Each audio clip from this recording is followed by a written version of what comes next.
Coming up next, we have the whole band sitting down to share the story of an absolute stone-cold classic. Today's legendary song, it was so ahead of its time in its lyric, in its music, and its feel. It just capsized radio. It didn't sound like anything on radio. It was released in 1969, but going into the 70s, it was the perfect invasion of psychedelic 60s, blending into the excess of the 70s. And it has so many great backstories. First of all, it didn't become a hit until a year after this band had actually broken up. Its unique handclaps and audible breathing made it one of the most unique million-selling hits ever, and it contained a cool phrase that has since become part of the vernacular. We use it all the time. Man, the label was ready to cut their losses with this classic album, but it was saved at the last minute. But even then, the record's title was misspelled, and it still hasn't been corrected all these years later. Then to add insult to injury, when the song hit the top of the charts, the band was broken up, and a promoter put out a fake version of this band, used their name, and he started to tell people the lead singer had died. In fact, the lead singer found out about his own death when reading the paper. Great interview, and the story's coming up next on Professor of Rock. Hey, music junkies, Professor of Rock, always here to celebrate the greatest artists and the greatest songs of all time. You know, today's interview, really cool stuff. Before we get into it, I do want to invite you to subscribe below right now so that you get our daily features on the stories of the song straight from the legends. And hey, the POR podcast is live now. You can listen to Apple or Spotify or anywhere you get your podcast. Make sure to give us a 5-star review and subscribe there. Today, we're going to talk about this band, about their signature song. It's become a true standard of the pop canon. So we induct it into our new standards program for transcending culture, fads, and era. It's the monumental hit, Time of the Season by the Zombies.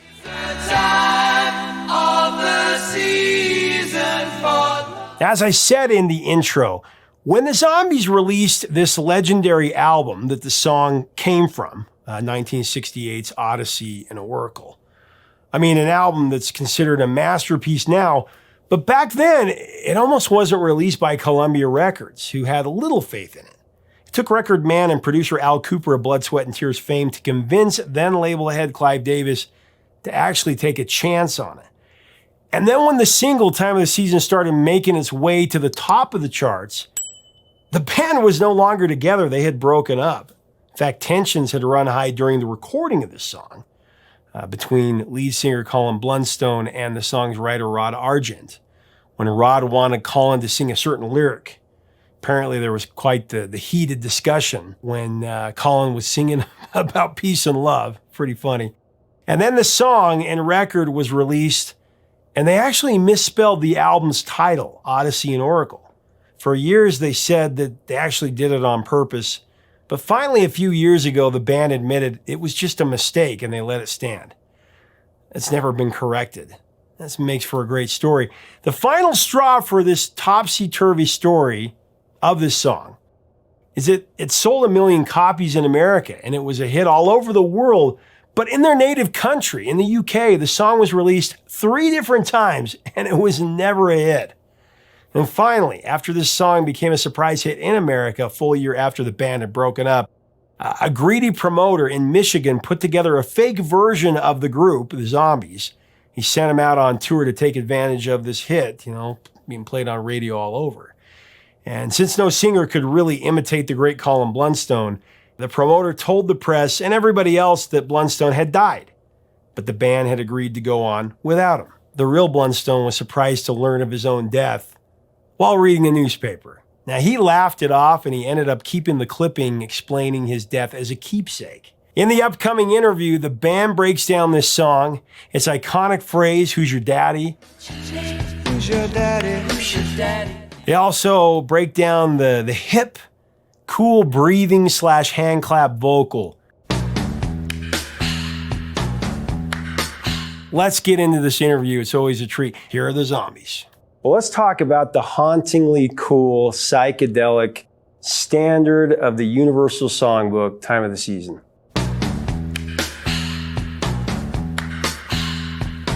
Number 3 on the Billboard charts, number 1 on Cashbox, Good old number Cashbox. 1 in Canada, #2 on the South African hit parade as well. Okay. How it didn't chart in the UK is one of life's great mysteries, but a huge song nonetheless, even though it didn't chart, it really almost like it was the #1 hit because of how popular that is. Although it has that distinctive 60s psychedelic sound, pop feel, but it's maintained this transcendent coolness that kids today growing up just love. It's the time of the season. And it manifests how gifted you guys are as artists, because I think it was a combination of all the things that you guys brought together. And I want to ask each of you a little bit about it. Start with you, Rod, writing it. Lyrically, I mean, what's your name? Who's your daddy? That brought that into the popular lingo. Who's your dad? I can't believe that, but that's, someone from a big sports program.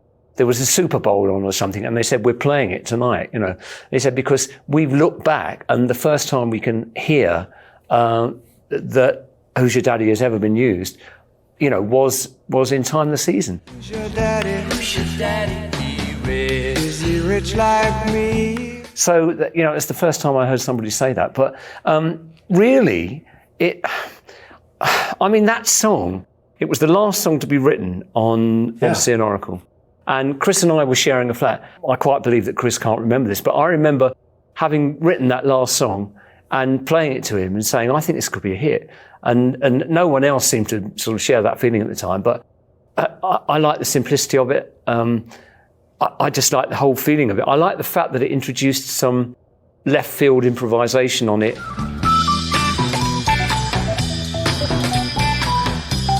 That we'd had in She's Not There in a way as well. So it was like a completing the circle.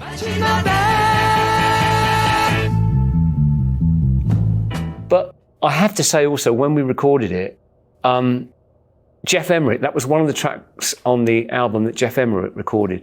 Now, he didn't mix it, but he recorded it. Peter Vince mixed it, but he recorded it. And I remember thinking that what we'd worked out between us, that tom and bass thing together, tom-toms and bass playing together.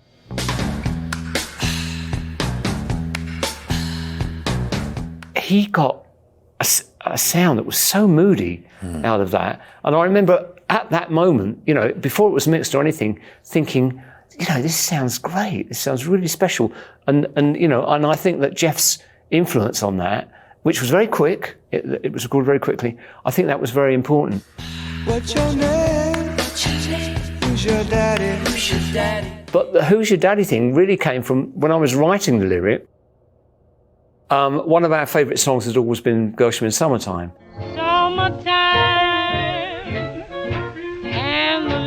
And your dad is rich and your mum is good looking was a line in that. Oh, your dad is rich and your ma is good. Now, that was written in more of a psychedelic way the time the season one, and the richness wasn't about material richness. It was more about has he taken the time to show you what you need to live? To show you what you need to live. In other words, it was influenced by that whole feeling at the time that you've got to pass, like Graham Nash, teach your children well. Teach your children well. It was that feeling of richness, and it was those two things really coming together that formed the basis of the lyric on that song. Tell it to me slowly. Tell you why I really. Chris, the song is built around that bass line, the bass riff punctuated with the hand clap and the breathing,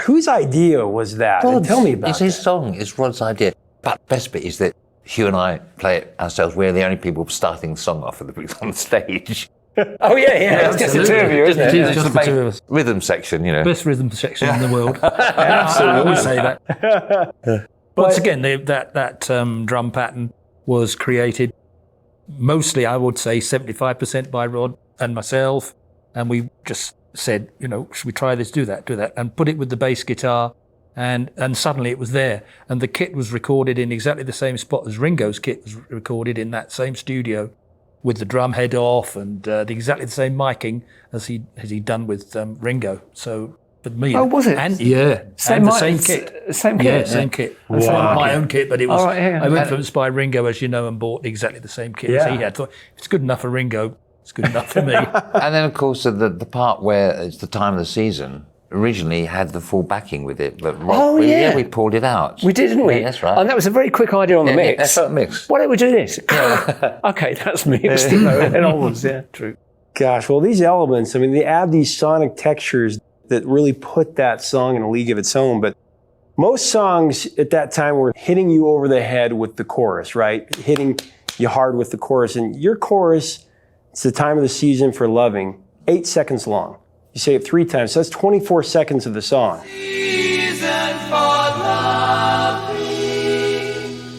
But I think that's why it had so much impact, because it was like this minimalist approach that gave those lyrics a huge impact in the time that it was released, because it peaked in '69. Yeah. And that was at a time where, I mean, significant things were happening, social, political landscape of the 60s at that time, and that meant so much. It's quite strange because it was actually recorded in the summer of '67. I know. So it wasn't recorded at the time that people were hearing it. And sometimes people could say, you know, this was just right for that moment. Yeah. But when you're writing, recording songs, actually, you have to be ahead of what's happening. You can't, because it takes time to promote and all the other things that go with releasing a record. You have to be ahead of things, you know. A&R men always make that mistake of saying, this is the #1 record. Write something like this, but by the time you've written it, recorded it, it's ready to go into the shops. It's old, you know. So that song was actually written and recorded 2 years before it was a hit. And it's like most of the songs that we had, nobody thought it was commercial. No. And I mean, I don't think, even when She's Not There, when we did that, first of all, the record company wasn't sure that, because it wasn't like the other hit records of the time. And people from record companies would always say, you should be recording things more like this, you know, and they would play what just been a hit, you know. I mean, this just used to happen all the time. And when people heard Time of the Season, Al Cooper thought it was a hit, but Clive Davis didn't, you know. And so he put it back and put it back. Clive And in the Davis end, wasn't even going to release the album. No. Al Cooper did a very brave thing because it was his first day as a producer at CBS, and he went in and saw Clive Davis, who was the absolute top of CBS, and he said, whatever it costs, you have to get this album and release it. And Clive Davis said, we already own it, and we weren't going to release it. But Al Cooper managed to encourage him to release it. But even then, they released, I think, 4 singles in all. Time of the Season was the 4th single. Last Gasp, yeah. Last Gasp, yeah. And so the saying goes. The first track they released was Butcher's Tale, which is by no means a single anywhere whatsoever. Great song, though. Yeah. Oh, yeah. But it was because of Vietnam and everything. But there was no chance of that being a hit.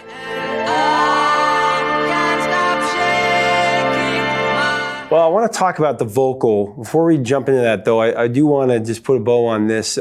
The drum and then the clap and the bass line and the like, where did that come from? That is just so amazing. We would prepare a song, and that was not on the prepared song. It just had a backbeat to it. It had the tom-tom thing and the backbeat. And then, because we had 2 extra tracks, or whatever it was, I said to Hugh, do you know what? I said, what about this? I can hear a clap just before the backbeat and afterwards. Great. He said, well, go and do it then. So we played it through. One I might take. have done the clap and he did the... One take, just... And that was it.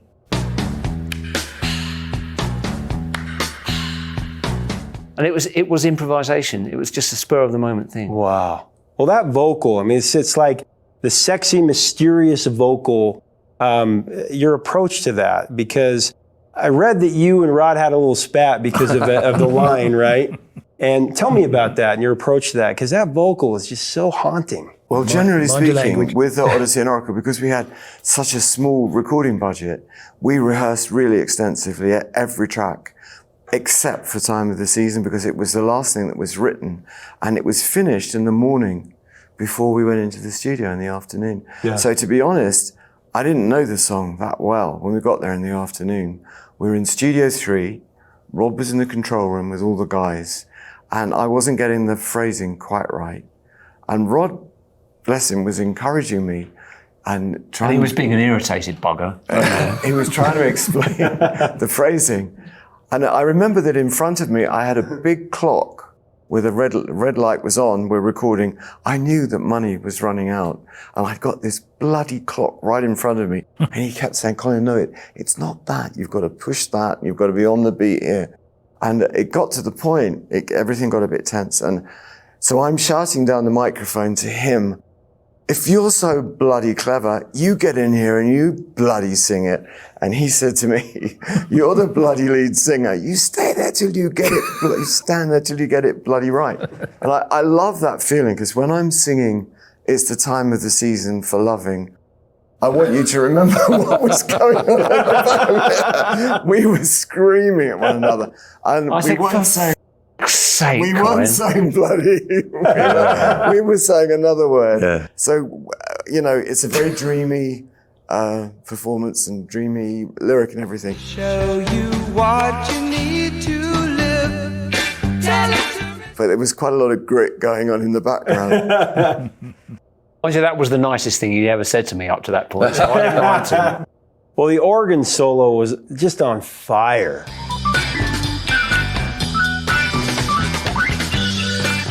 It's really a lost art, the organ solo. At that time, you know, Whiter Shade of Pale, Howlin' and Gata Davida, Iron Butterfly.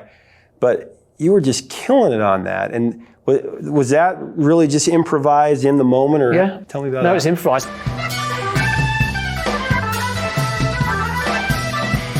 And the thing is, I have heard, and I don't know where I've heard this, but I have heard an alternative take with a completely different organ solo on it.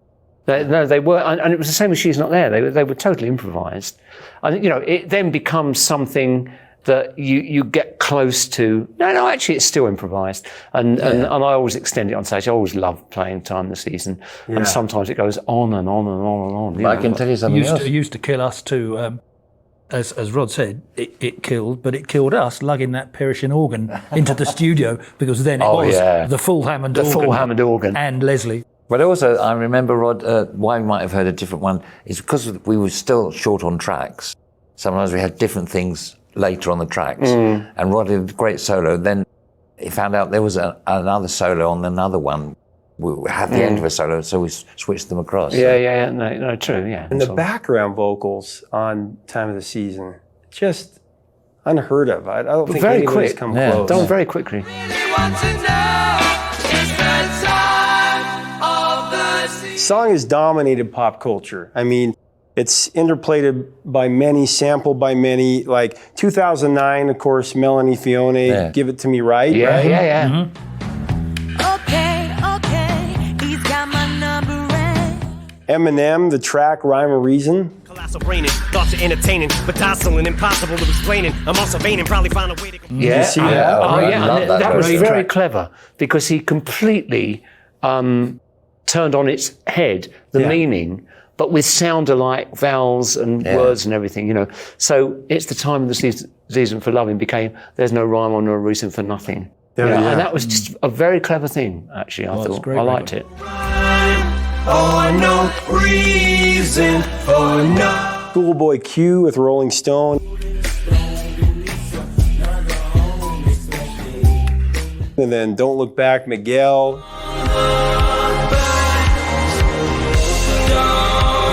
Dave Matthews has covered it. His live version, he just stopped singing. He lets the crowd just I love take it. It's cool.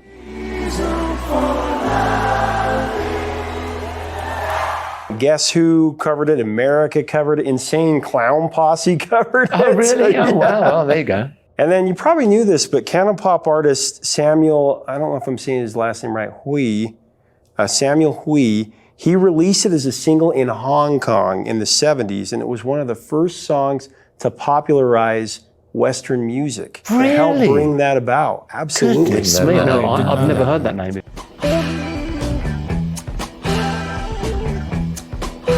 And then in movies, it was used in Awakenings, and that was really cool. Of course. That was so cool, that. Good hearing film. it in We went to the Awakenings. premiere of that, didn't we? Yeah. It's the time. What's that? It's rock and roll. It was in Friends too. You missed the exit. Austin Powers, the spy that shagged me.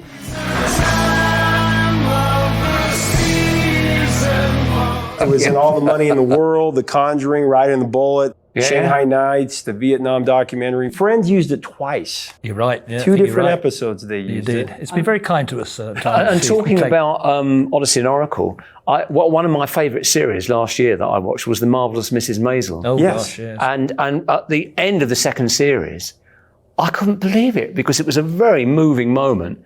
And right at the end, and because it was at the end of the last series, they played This Will Be Our Year, and they played it from note 1 to the dying away of the final. Because you didn't have this thing like when you watch a series where it cuts to the next episode after about 20 seconds. Because it was the last one, they just played the whole thing out. And I thought, oh.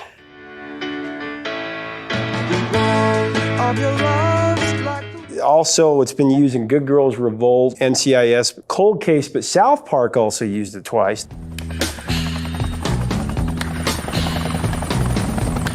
The Simpsons, American Idol.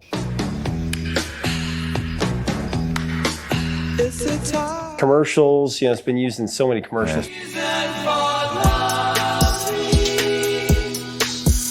This album has influenced so many people. Paul Weller has called it his favorite album. He still goes out and buys copies for people that haven't got. I love it. He said, and I played on 2 tracks on his new album, and he told me on the session, he said, I still go out and buy copies for people.